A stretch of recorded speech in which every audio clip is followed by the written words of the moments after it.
Welcome to Kalam institution of education.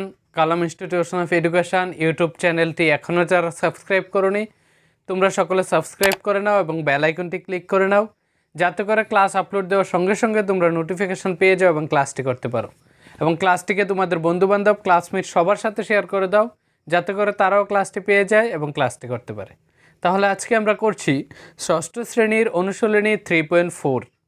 3.4-এর 3 থেকে আজকে করব। 3 দিয়েছে প্রথম তিনটি সাধারণ গুণিতক লিখো। এ দিয়েছে 6 এবং 8। সাধারণ গুণিতক হলো 6-এর সাধারণ গুণিতক আমরা যদি নর্মালি বলি তাহলে 6-এর নামাতা, 8-এর সাধারণ গুণিতক 8-এর নামাতা। আমরা নর্মালিভাবে যদি চিন্তা করি তাহলে বলেছে এ 6 এবং 8-এর গুণিতক লেখার জন্য 6 এবং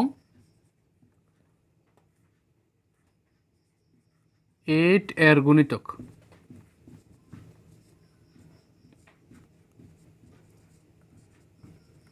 তাহলে 6 এর গুণিতক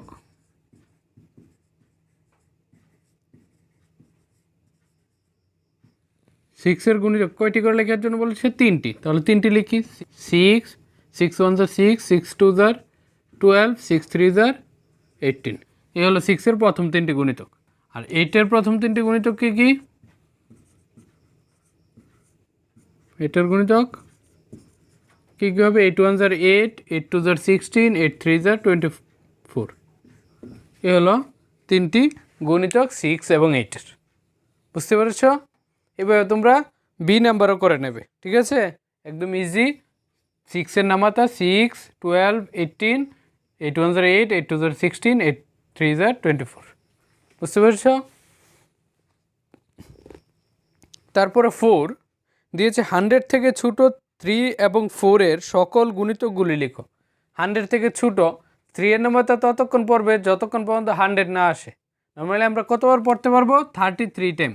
33 টাইম পড়লে কত হবে? 99। তাহলে 33 টাইম আমরা 3-এর নামাতা পড়বো। অর্থাৎ 100 থেকে ছোটো 3-এর গুণিতকগুলি কী কী হবে? 3 6 তারপর হলো 9 12 15 18 এরকম করতে করতে করতে করতে 99 পর্যন্ত। বুঝতে পেরেছ? আর 4-এর নামাতা সেম। 4 1 4 4 2 8 4 3 12 4 4 16 4 5 20 এরকম করতে করতে তারপর কত পর্যন্ত? 100 পর্যন্ত। 100-এর নিচে বলেছে তাহলে 96 হবে। 100 থেকে ছোটো বলেছে তাহলে 96 পর্যন্ত। বুঝতে পেরেছ? 24 টাইম। 4-এর নামাতা পড়বে 24 টাইম। এরকমভাবে তোমরা 100 থেকে ছোটো 3-এর গুণিতক এবং 4-এর গুণিতকগুলি লিখে নেবে। 3 6 9 12 15 18 তারপরে লিখবে 21 24 এরকম করতে করতে 99 পর্যন্ত লিখবে। 4-এর গুণিতক 96 পর্যন্ত লিখবে। বুঝতে পেরেছ? তারপর 5 পারবে নিজেরা দেখে নেবে। 6 বলেছে একটি সংখ্যা 5 এবং 12 দ্বারা বিভাজ্য। একটি সংখ্যা যে সংখ্যাটি 5 দ্বারা বিভাজ্য অ্যান্ড 12 দ্বারা বিভাজ্য, দুটি সংখ্যা দিয়ে বিভাজ্য। তো এবার বলেছে যে অন্য একটি সংখ্যা লেখো যে সংখ্যাটি দ্বারা পূর্বের সংখ্যাটি বিভাজ্য হবে। অন্য আরেকটি সংখ্যা লেখার জন্য যে সংখ্যাটি দ্বারা যে পূর্বের যে সংখ্যা অর্থাৎ 5 এবং 12 দিয়ে যে সংখ্যাকে ভাগ করা যায় ওই সংখ্যাকেও ভাগ করা যায়। তাহলে কি লিখবো আমরা? আমরা লিখব 6 5 এবং 12 দ্বারা ভাগ করা যায় বলেছে, তাহলে অন্য একটি সংখ্যা কী হবে? 2টাকে গুণ করে নেব। কারণ 2টাকে গুণ করলে কত আসবে? 5 আর 12 গুণ করলে কত আসবে? 60। 60কে 60 দিয়েও ভাগ করা যায়। বুঝতে পেরেছো? তাহলে অন্য একটি সংখ্যা কী হবে? অন্য একটি সংখ্যা হবে 60। 5 × 12 60। বুঝতে পেরেছো? অন্য একটি সংখ্যা এরকমভাবে তোমরা বের করে নেবে। দুটি গুণ করে 5 × 12 60 বের করে নেবে, ঠিক আছে? তারপরে 7 দিয়েছে একটি সংখ্যা 12 দ্বারা বিভাজ্য। আর কোন কোন সংখ্যা দ্বারা সেই সংখ্যাটি বিভাজ্য? ঠিক আছে? 7 দিয়েছে একটি সংখ্যা আছে যেটি কত দিয়ে বিভাজ্য? 12 দিয়ে বিভাজ্য। বলেছে আর কোন কোন সংখ্যা দিয়ে বিভাজ্য হবে ওই সংখ্যাটি। তো ধরলাম যে 12 দিয়ে বিভাজ্য, তাহলে তো 12ও। 12কে 12 দিয়েও ভাগ করা যায়। তাহলে 12-এর একটি উৎপাদক হলো অর্থাৎ একটি হলো 12। আর কি কী দিয়ে ভাগ যায় 12কে?